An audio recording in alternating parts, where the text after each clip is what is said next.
আসসালামু আলাইকুম। সবার আগে বাছাই করা 10টি আন্তর্জাতিক খবর জানিয়ে দেব। প্রথমেই থাকছে শিরোনাম। তবে তার আগে অনুরোধ থাকবে ভিডিওটিতে একটি লাইক দিবেন।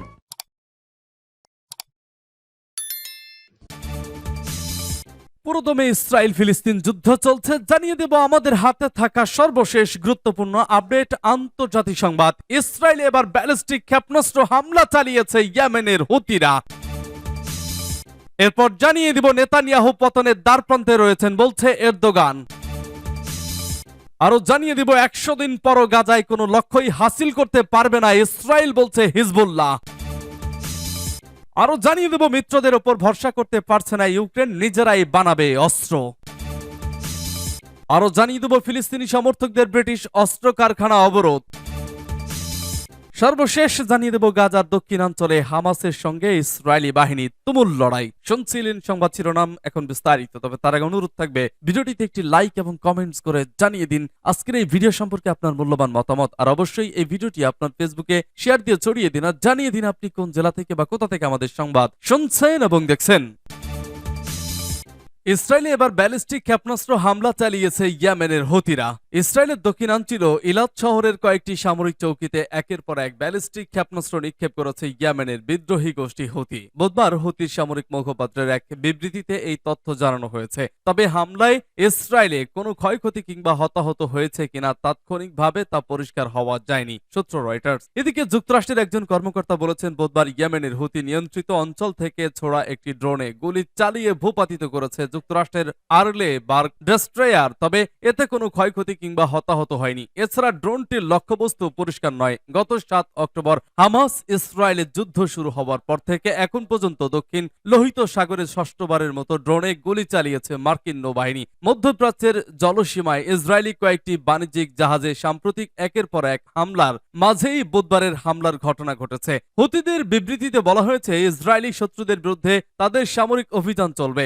একই সঙ্গে নিপীড়িত ফিলিস্তিনি জনগণের সমর্থনে ইসরায়েলি সব জাহাজকে আরব ও লোহিত সাগরের চলাচলে বাধা দেওয়ার সিদ্ধান্ত বাস্তবায়ন করবে। তেহরানের মিত্র হুতিরা গাজা উপত্যকায় যুদ্ধরত ফিলিস্তিনি স্বাধীনতাকামী গোষ্ঠী হামাসের সাথে সংহতি প্রকাশ করে লোহিত সাগরে ইসরায়েল এবং ইসরায়েল সংশ্লিষ্ট জাহাজে দূরপাল্লার ক্ষেপণাস্ত্র এবং ড্রোন নিক্ষেপ করছে। এর আগে বুধবার ব্রিটেনের সমুদ্র নিরাপত্তা বিষয়ক দুই সংস্থা ম্যারিটাইম ট্রেড অপারেশন এজেন্সি এবং আমব্রে ইয়েমেনের হোদাইদা বন্দরে পশ্চিমে লোহিত সাগরে সন্দেহভাজন ড্রোন হামলার একটি ঘটনা ঘটেছে বলে জানায়। ওই অঞ্চলে চলাচলকারী সব জাহাজকে সতর্কতা অবলম্বন করার জন্য সতর্ক করে দিয়েছে ইউকেএমটিও। গত রোববার মার্কিন সামরিক বাহিনী জানায় দক্ষিণ লোহিত সাগরে 3টি বাণিজ্যিক জাহাজ হামলার শিকার হয়েছে।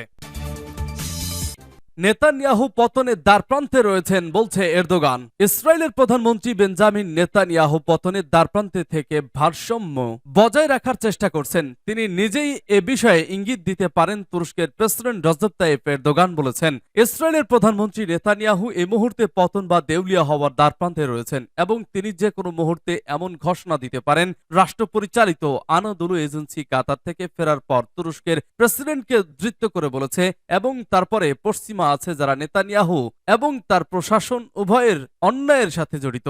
সৌভাগ্যবশত পশ্চিম 7 অক্টোবর থেকে ইসরায়েল সম্পর্কে তাদের দৃষ্টিভঙ্গি পূর্ণ বিবেচনা করছে। এরদোগান তুর্কি সাংবাদিকদের বলছেন এরদোগান ইসরায়েলের ক্ষমতাসীন জোটকে দুর্বল বলে বর্ণনা করেছেন। এ জোট ভেঙে যাচ্ছে, মনে করবেন না যে তারা শক্তিশালী, তারা ছেড়ে দেবে। আমরা ইতিমধ্যে 50 থেকে 60 দিন আগে বলেছি যে নেতানিয়াহু চলে যাচ্ছেন। তুর্কি নেতা বলেছিলেন এখন কিছু লোক আবির্ভূত হয়েছে যারা ইসরায়েল কে বলছে আমরা আপনাকে খাওয়াতে খাওয়াতে ক্লান্ত। তিনি যোগ করেন তুর্কি প্রেসিডেন্ট বলেন ফ্রান্সের দিকে তাকান যারা প্রথম দিকে অর্থাৎ ইসরায়েলের জন্য সমর্থনের বিবৃতি দিচ্ছিল।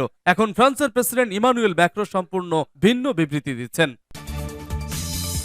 100 দিন পরও গাজায় কোনো লক্ষ্যই হাসিল করতে পারবে না ইসরায়েল বলছে হিজবুল্লাহ। লেবাননের ইসলামী প্রতিরোধ আন্দোলন হিজবুল্লাহর প্রভাবশালী নেতা নাবিল কাউক বলেছেন 100 দিন যুদ্ধ করার পরও গাজায় কোনো লক্ষ্যই হাসিল করতে পারবে না ইসরায়েল। হিজবুল্লাহর কেন্দ্রীয় পরিষদের এই সদস্য ইহুদিবাদী ইসরায়েলের সঙ্গে প্রতিরোধ যোদ্ধাদের চলমান যুদ্ধ প্রসঙ্গে আরো বলেন ইসরায়েল 2 মাসে গাজায় কোনো লক্ষ্য অর্জন করতে পারেনি, ভবিষ্যতেও পারবে না। তিনি আরো বলেন গাজা একা নয়, প্রতিরোধ সংগ্রামীরা গাজাকে একা ছেড়ে দেবে না। এ প্রসঙ্গে সঙ্গে তিনি গাজার সমর্থনে ইসরায়েলের বিরুদ্ধে হিজবুল্লাহর যুদ্ধ, ইয়েমেনের ক্ষেপণাস্ত্র হামলা, সাগরে প্রতিরোধ এবং ইরাক থেকে মার্কিন স্বার্থে আঘাত আনার কথা তুলে ধরেন। হিজবুল্লাহ নেতা বলেন, লেবাননের প্রতিরোধ সংগ্রামীরা গাজার সমর্থনে প্রথম থেকেই যুদ্ধ চালিয়ে যাচ্ছে। হিজবুল্লাহ এক চোখ নিবন্ধ রেখেছে দক্ষিণ লেবাননে, আরেক চোখ গাজায়। তিনি আরো বলেন, হিজবুল্লাহ ফিলিস্তিনি জনগণের প্রতি সমর্থন ও সহযোগিতা দিয়ে যাবে এবং গাজায় আগ্রাসনের অর্থ হচ্ছে লেবাননে আগ্রাসন চালানো। সূত্র পার্টস টুডে। মিত্রদের ওপর ভরসা করতে পারছে না ইউক্রেন, নিজেরাই বানাবে অস্ত্র।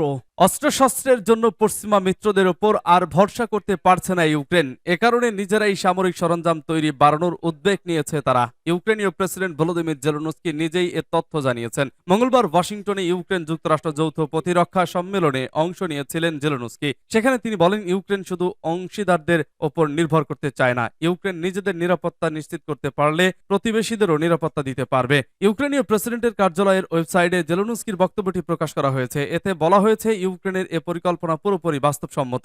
তিনি বলেন, আমি যুক্তরাষ্ট্রের সব প্রতিরক্ষা সংস্থাকে ইউক্রেনকে সহযোগিতা করার আহ্বান জানাই। আমি আত্মবিশ্বাসী আমরা একসঙ্গে একটি নতুন ও শক্তিশালী অস্ত্রাগার তৈরি করতে পারি, যা বিশ্বের সব স্বাধীন জাতির জন্য নির্ভরযোগ্য সহায়তাকারী হবে।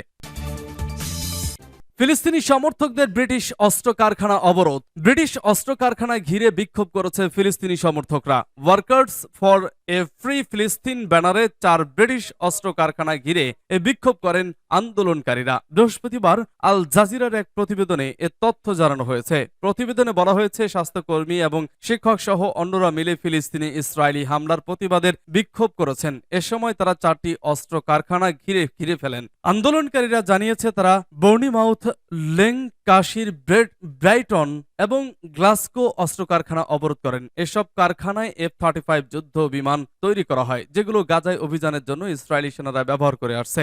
আন্দোলনকারীরা ইনস্টাগ্রামে জানান, আমরা ব্রিটিশ সরকারকে ফিলিস্তিনের যুদ্ধাপরাধের ব্যাপারে সহায়তা সমাপ্ত করার আহ্বান জানাই। ব্রিটিশের তৈরি অস্ত্র সহায়তার মাধ্যমে ইসরায়েলের অভিযানে গাজায় বিপুল সংখ্যক লোক ভাঙনের মুখে পড়েছে। এর আগে মঙ্গলবার গাজায় স্থল অভিযান শুরু করে ইসরায়েল। দেশটির নৌবাহিনী জানিয়েছে, গাজার উত্তরাঞ্চলের পর দক্ষিণেও স্থল অভিযান শুরু করেছে তাদের সেনারা। এর মধ্যে তারা 200তম সামরিক চালান পেয়েছে। ইসরায়েলের প্রতিরক্ষা মন্ত্রণালয়ের এক বিবৃতিতে বলা হয়েছে, যুদ্ধের শুরু থেকে এ পর্যন্ত ইসরায়েলের 10,000 টন সামরিক সরঞ্জাম পেয়েছে। এর মধ্যে রয়েছে সেনাবাহিনীর অস্ত্রবাহী গাড়ি, অস্ত্র সুরক্ষা সরঞ্জাম, গোলাবারুদ সহ অন্যান্য। মন্ত্রণালয় জানিয়েছে, চালানের এসব অস্ত্র মার্কিন প্রকিউরমেন্ট মিশন কর্তৃক সহায়তা পেয়েছে ইসরায়েল। দেশটি ইসরায়েলের এ যুদ্ধে অন্যতম যোগানদাতা। তারা প্রতি বছর $3 বিলিয়ন অস্ত্র সহায়তা করে আসছে।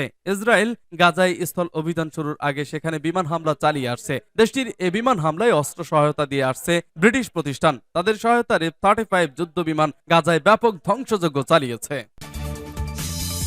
গাজার দক্ষিণাঞ্চলে হামাসের সঙ্গে ইসরায়েলি বাহিনীর তুমুল লড়াই। ফিলিস্তিনের অবরুদ্ধ গাজা উপত্যকার দক্ষিণাঞ্চলে হামাস যোদ্ধাদের সঙ্গে তুমুল লড়াই জড়িয়ে পড়েছে ইসরায়েলি সেনারা। বৃহস্পতিবার হামাস নেতার বাড়ি ঘিরে ফেলার দাবি করেছে ইসরায়েল। লড়াই দক্ষিণাঞ্চলে ছড়িয়ে পড়ায় ফিলিস্তিনি বেসামরিকরা মিসর সীমান্তের কাছাকাছি এলাকায় ছুটছে। তবে অনেকেই আশঙ্কা করছেন, রাফা হতেও ইসরায়েলি বোমা বর্ষণের কারণে সেখানেও তারা নিরাপদ থাকতে পারবেন না। ব্রিটিশ বার্তা সংস্থা রয়টার্স এ খবর দিয়েছে। বুধবার সন্ধ্যায় ইসরায়েলি সেনাবাহিনী জানিয়েছে, তারা প্রথমবারের মতো দক্ষিণ গাজার বৃহত্তম শহর খান ইউনুসের প্রাণ কেন্দ্রে অভিযান পরিচালনা করছে। এক বিবৃতিতে বাহিনীটি বলছে, এই শহর হামাসের সামরিক ও প্রশাসনিক শাসনের প্রতীক। সেনারা সন্ত্রাসীদের হত্যা, সন্ত্রাসী অবকাঠামো ধ্বংস, অস্ত্রের অবস্থান শনাক্ত করছে। ইসরায়েলি প্রধানমন্ত্রী বেনিয়ামিন নেতানিয়াহু বলেছেন, খান ইউনুসে হামাস নেতা ইয়াহিয়া আল সিনওয়ারের বাড়ি ঘিরে রেখেছে সেনারা। এই বাড়ি হয়তো তার দুর্গ নয়, তিনি পালিয়ে যেতে পারেন, কিন্তু তাকে ধরে ফেলার সময়ের ব্যাপার।